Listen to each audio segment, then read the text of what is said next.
I, 42M, have been married to Sarah, 39F, for the past 18 years, and honestly, until last month, I thought we had a perfect marriage. We met during our sophomore year in college. She was studying business, and I was in engineering.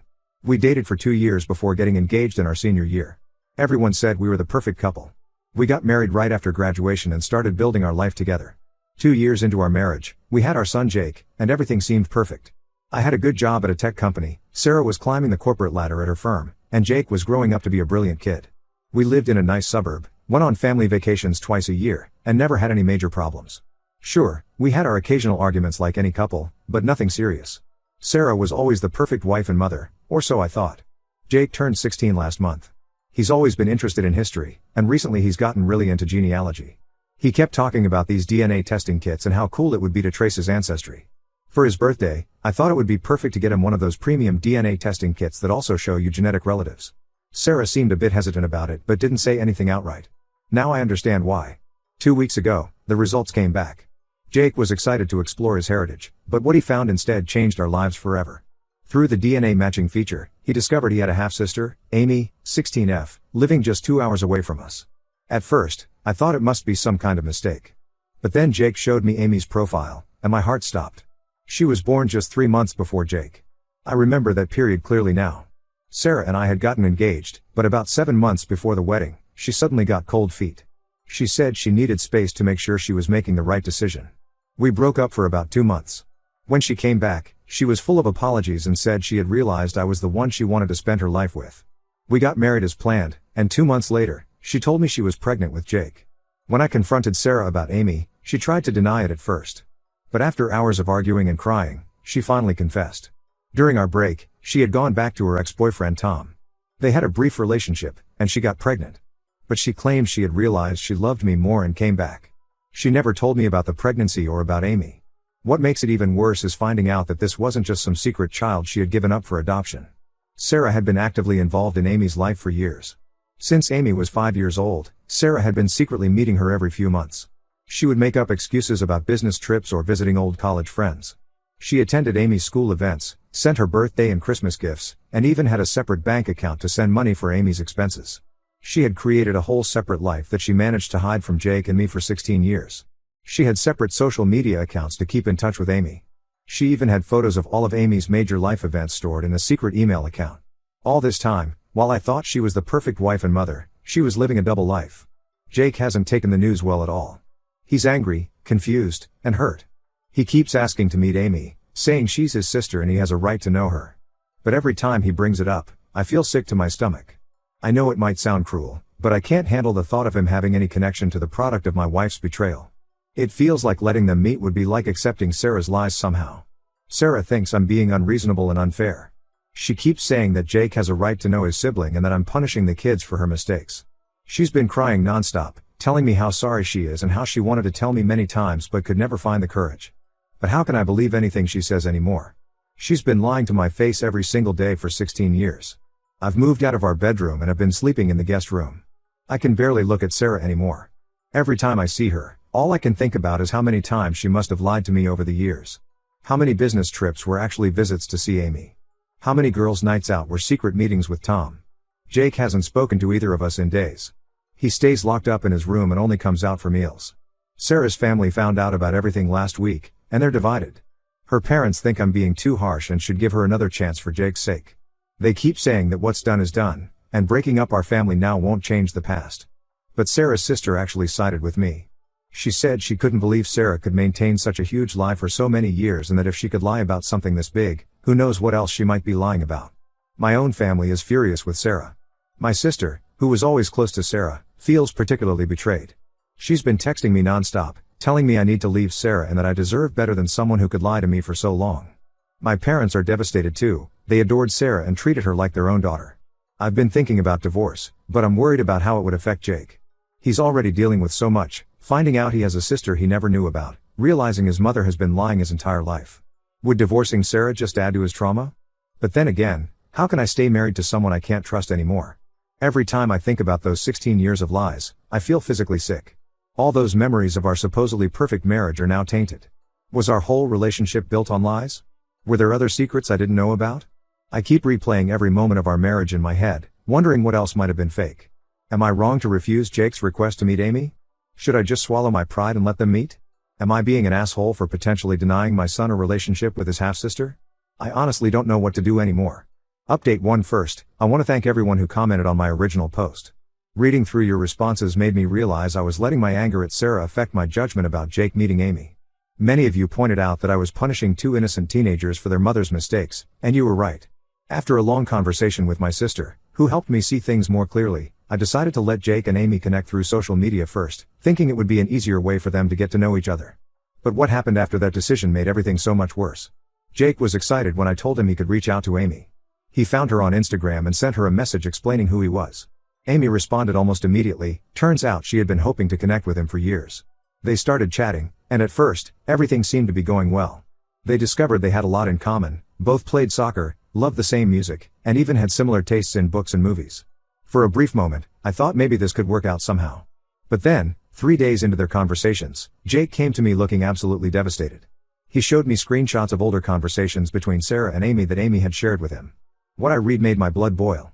For years, Sarah had been painting herself as a victim to Amy, making up horrible lies about me to justify why she had to keep Amy a secret. She had told Amy that I was controlling and possessive, that I monitored her phone and email, and that I had anger issues. She claimed that when she tried to tell me about Amy early in our marriage, I had threatened to take Jake away and make sure she never saw him again if she ever mentioned Amy's existence to anyone. She told Amy that she stayed in our unhappy marriage only for Jake's sake, making herself out to be some kind of martyr. Jake was furious. All these years, his half-sister had believed he had a monster for a father. He confronted Sarah that same evening, and I've never seen him so angry. He demanded to know how she could spread such horrible lies about me, especially to someone who had never even met me. Sarah tried to defend herself at first, saying she had only said those things to protect Amy's feelings, to give her a reason why they couldn't be a proper family. But as Jake kept pushing, more truth came out. During his confrontation with Sarah, she finally broke down and revealed something that made everything even worse. Her relationship with Tom, Amy's father, had never really ended. They had been having an on and off affair throughout our entire marriage, meeting up whenever she went to visit Amy. All those business trips, girls' nights out, and weekend conferences, many of them had been excuses to meet Tom. Jake completely lost it after this revelation. He started yelling about how she hadn't just betrayed me, she had betrayed our entire family. He brought up every Christmas, every family vacation, every birthday dinner, asking if she had been thinking about her other family during those moments too. Sarah tried to hug him, saying she loved him and me, that we were her real family, and that Tom was just a mistake she couldn't seem to shake off, but Jake pushed her away. That night, Jake packed a bag and called my sister, asking if he could stay with her for a while. He said he couldn't stand to be in the same house as Sarah anymore, couldn't stand to look at her knowing she had been living this double life his entire existence. I didn't try to stop him, honestly, I feel the same way. I spent the next few days meeting with divorce lawyers. I've already started gathering evidence of Sarah's affair and the financial records of the secret account she used for Amy and Tom. One lawyer suggested I might have a case for fraud given how she had been secretly diverting our family funds for all these years. I'm also looking for a new place to live because Jake and I both agree we can't stay in this house anymore. Every room holds memories that now feel poisoned by Sarah's deception. Sarah has been alternating between hysterical crying and desperate pleading. She keeps saying she'll cut all ties with Tom, that she'll do whatever it takes to save our marriage. She even offered to go to counseling and give me access to all her accounts and devices. But how can I ever trust her again? This wasn't just a one-time mistake that she regretted and tried to make right. She actively chose to continue her relationship with Tom for 16 years while pretending to be a devoted wife and mother. The worst part is seeing how this has affected Jake. He's always been a happy, outgoing kid, but now he's withdrawn and angry. He hasn't come home from my sister's house yet, saying he'll only return if Sarah moves out. His grades are slipping, and he's stopped going to soccer practice. He's also struggling with his feelings about Amy. He wants to keep getting to know his sister, but he's angry that she knew about him all along and believed all those lies about me. My sister suggested I get Jake into therapy to help him process everything, and I think she's right. Number 16-year-old should have to deal with this kind of betrayal from their own mother. I've found a therapist who specializes in family trauma, and Jake has agreed to give it a try. As for me, I've started sleeping in hotels because I can't stand being in the same house as Sarah anymore. Every time I see her, I think about all the lies she told, all the time she must have been with Tom right before coming home to me. I keep thinking about how she sat across from me at dinner all these years, looking me in the eye while living a completely different life that I knew nothing about. I never thought I'd be starting over at 42, but here I am. At least I know I'm making the right decision this time. Update 2. Just when I thought this situation couldn't get any worse, I discovered something that made everything before seem almost trivial. While gathering financial documents for the divorce, I found some irregularities in our joint accounts that didn't make sense. Sarah had always handled most of our finances because she worked in finance and I trusted her completely. Another mistake on my part, it seems. After hours of going through bank statements and transaction histories, I discovered that Sarah hadn't just been sending money to Tom for Amy's expenses. She had been systematically moving large sums of money from our joint savings account into her secret account for years. At first, I thought it might be a few $1,000s here and there, but as I dug deeper, I realized the scale of her deception. Sarah had been transferring money in small amounts, probably thinking I wouldn't notice.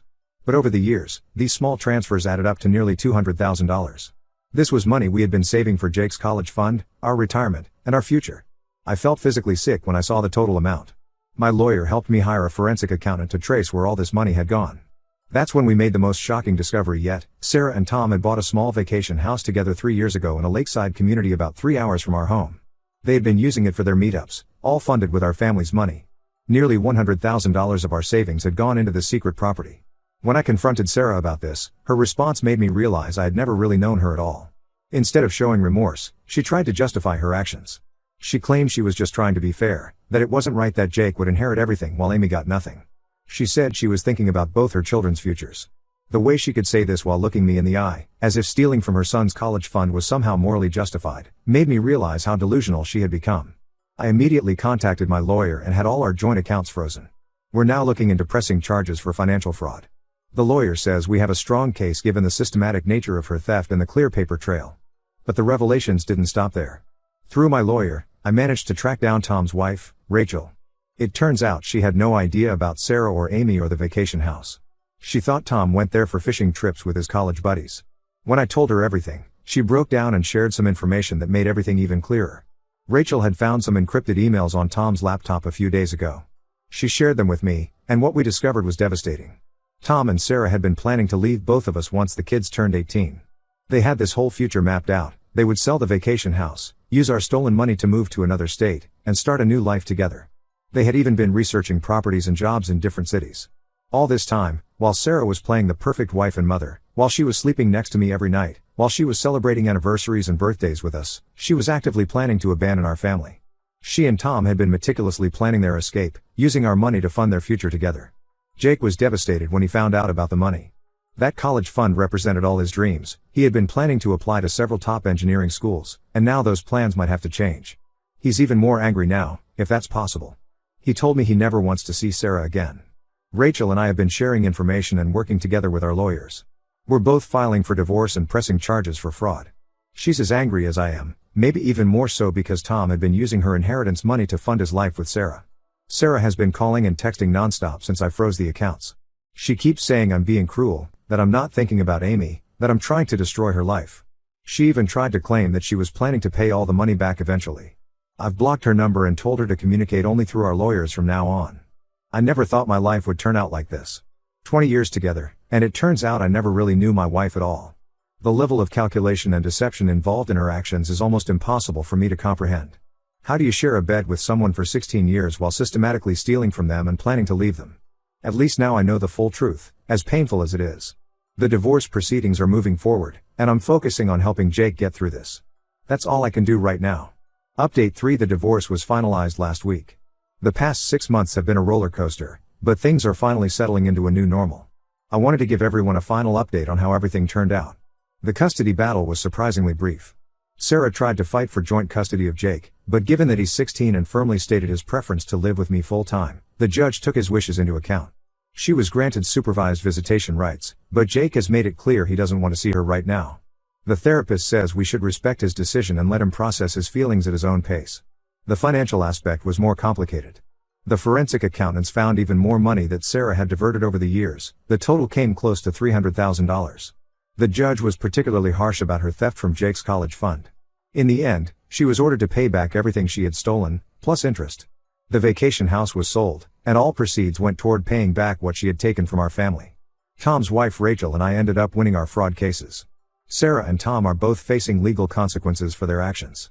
They're looking at possible jail time, though Sarah's lawyer is trying to work out a plea deal. Turns out there were other financial irregularities at Sarah's company that came to light during the investigation. She lost her job when everything came out. Jake and Amy have maintained their relationship, which I've learned to accept and even support. They meet every other weekend, usually at my sister's house. It's been good for Jake to have someone who understands exactly what he's going through. They're both dealing with the same sense of betrayal and confusion about their mother's actions. Amy's actually a really sweet kid who feels terrible about all the lies she was told about me. Rachel and I have become unlikely friends through all this. We meet regularly with our lawyers, and sometimes we grab coffee afterward to talk. It helps to have someone who understands exactly what I'm going through. She's been incredibly supportive, especially in helping me understand and accept Jake's relationship with Amy. Jake and I moved into a new house last month. It's smaller than our old home, but it's ours, and there are no bad memories here. Jake's grades have improved, and he's back to playing soccer. The therapy has really helped him process everything. We're looking at colleges together, and thanks to my parents' help and some scholarships he's applying for, his dream schools are still within reach. Sarah moved in with Tom after Rachel kicked him out, but things apparently aren't going well for them. The fantasy of their affair isn't holding up well against the reality of daily life and legal troubles. My sister heard through mutual friends that they fight constantly, especially about money now that they've both lost their jobs and are facing legal fees. Sarah still tries to reach out occasionally. Last week, she left a tearful voicemail about how she regrets everything and wishes she could turn back time. She said she never meant to hurt us, that she got caught up in maintaining two separate lives and lost sight of what was important. But it's too little, too late. Jake and I have blocked her on everything. I've started dating again, very casually. Nothing serious yet, but it feels good to know that life goes on. Jake has been surprisingly supportive, telling me I deserve to be happy after everything that happened. Looking back at my original post, I can't believe how much has changed in 6 months. Our lives look completely different now, but maybe that's not such a bad thing. We've learned who we can really trust, and we're stronger for it.